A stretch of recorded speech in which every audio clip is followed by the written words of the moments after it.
कोल्हापुरातील शनिवार पेठ परिसरात राहणाऱ्या वैष्णवीचे ओळखीतील तरुणाशी प्रेमसंबंध होते। या दोघांनी लग्न करावं असं वैष्णवीच्या घरच्यांचं म्हणणं होतं, पण ते दोघे लिव्ह इन रिलेशनशिपमध्ये राहण्यावर ठाम होते। वैष्णवीची आई शुभांगी आणि भाऊ श्रीधर हे तिला वारंवार लग्न कर किंवा त्या तरुणाशी संबंध तोड असं सांगत होते।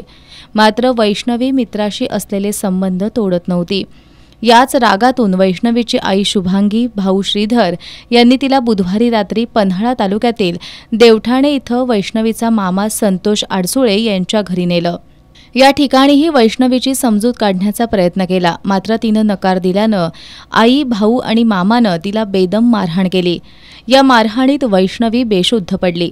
गुरुवारी पहाटे तिला उपचारासाठी कोल्हापुरात आणण्यात आलं, मात्र उपचारापूर्वी तिचा मृत्यू झाला। वैष्णवीच्या अंगावर मारहाणीच्या खुणा असल्यानं डॉक्टरांनी लक्ष्मीपुरी पोलिसांना याबाबतची माहिती दिली। त्यानंतर पोलिसांनी शुभांगी पोवार, श्रीधर पोवार यांना ताब्यात घेऊन त्यांच्याकडे चौकशी केली। चौकशीत त्यांनी वैष्णवीला मारहाण केल्याची कबुली दिली। या प्रकरणी शुभांगी, श्रीधर आणि संतोष या तिघांवर खुनाचा गुन्हा दाखल करण्यात आला असून न्यायालयानं तिघांना 15 एप्रिलपर्यंत पोलीस कोठडी सुनावली आहे।